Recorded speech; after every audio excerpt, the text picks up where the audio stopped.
Olá! Hoje a gente vai falar de uma coisa que, olha, quase todo mundo tem em casa. Aquela gaveta cheia de eletrônicos velhos. Só que vamos descobrir que o que parece lixo, na verdade, esconde um verdadeiro tesouro.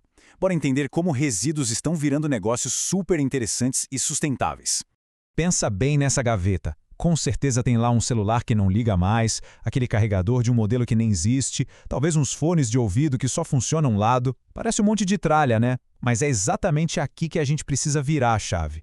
E se, em vez de entulho, a gente enxergasse ali a matéria-prima para começar algo totalmente novo? Pois é, exatamente isso. Essa nossa gaveta é, na prática, uma pequena mina urbana. Parece coisa de filme, né? Mas a ideia é essa.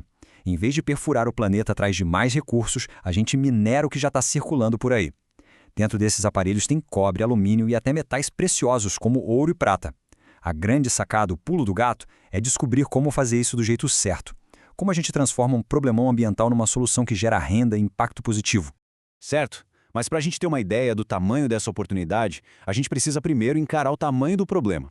Então vamos sair um pouquinho da nossa gaveta de casa e olhar para o cenário global. E olha, os números são realmente de cair o queixo. 62 milhões de toneladas. Pensa nisso.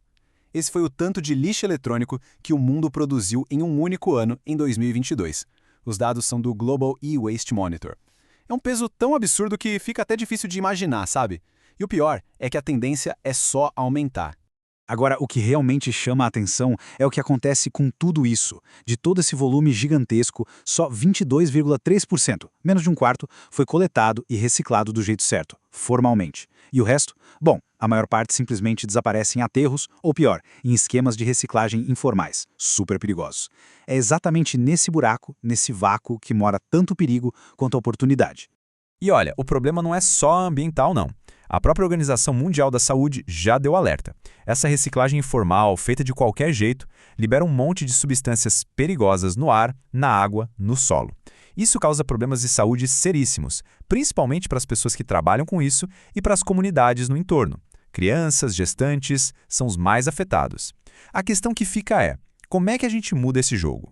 A resposta está bem aqui nessa transição de modelo. A gente precisa sair do que podemos chamar de garimpo tóxico. Sabe, queimar fio para pegar o cobre, usar produtos químicos perigosos sem proteção nenhuma e ir para uma mineração urbana segura. O que é isso? É desmontar o aparelho do jeito certo, com técnica, separar os materiais de forma inteligente, garantir a segurança de quem está trabalhando.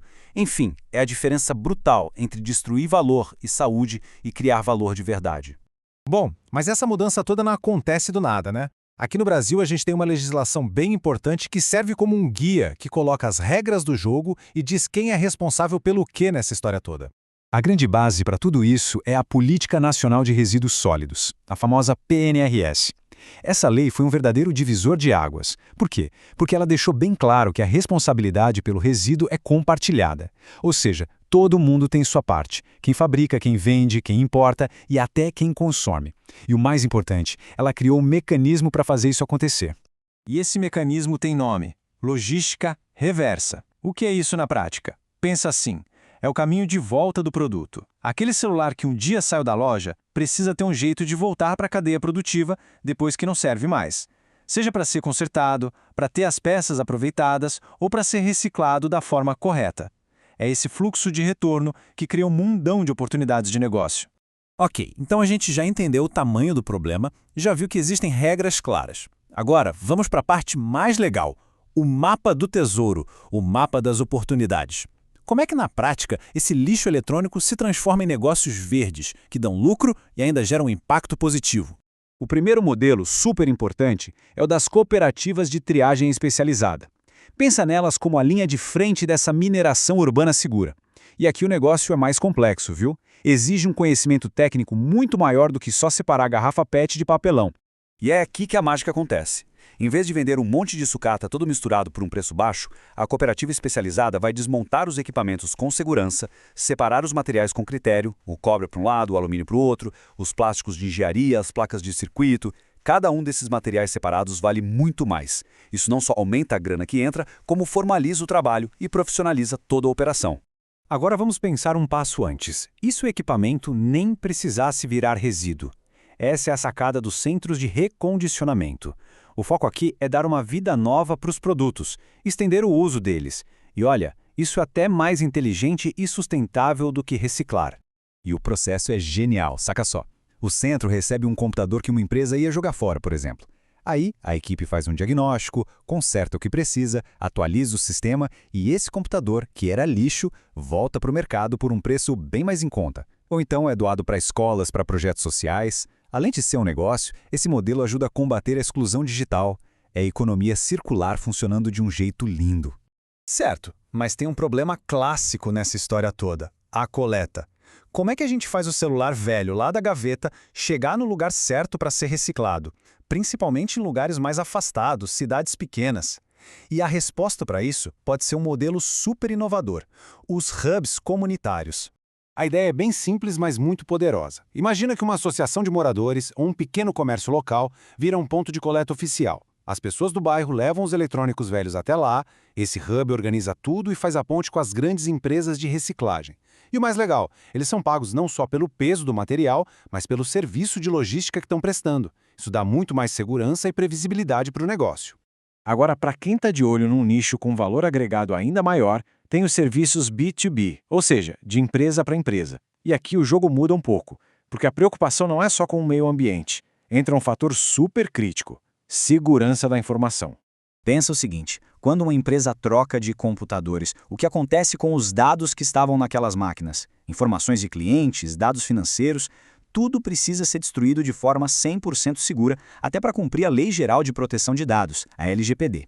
Então, oferecer um serviço que apague esses dados de forma definitiva, que tritura os HDs e ainda emite um certificado, isso é um negócio que resolve duas dores de uma vez só, a ambiental e a da segurança digital.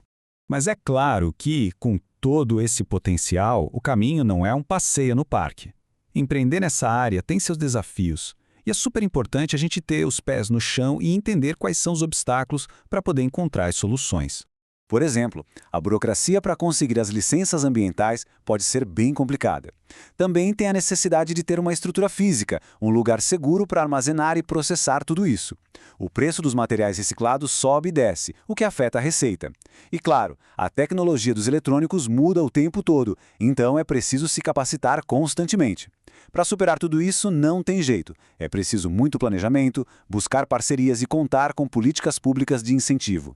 Então por que encarar esses perrengues todos? Porque o objetivo final, o grande prêmio, é algo transformador. É a gente chegar na tal da economia circular. Um sistema pensado para que nada seja desperdiçado. Um modelo onde o que a gente chama de fim da vida de um produto é, na verdade, só o começo da jornada de um novo material ou de um novo produto. E tudo isso leva a gente a uma última pergunta, uma provocação final. Se a gente consegue pegar algo que todo mundo chamava de lixo e descobrir tanto valor, tanta oportunidade, o que mais a gente está jogando fora por engano? Que outros lixos por aí são, na verdade, tesouros escondidos esperando para serem descobertos? A resposta para essa pergunta pode mudar não só o que a gente faz com as nossas gavetas, mas o futuro de indústrias inteiras. Fica aí a reflexão. Até a próxima!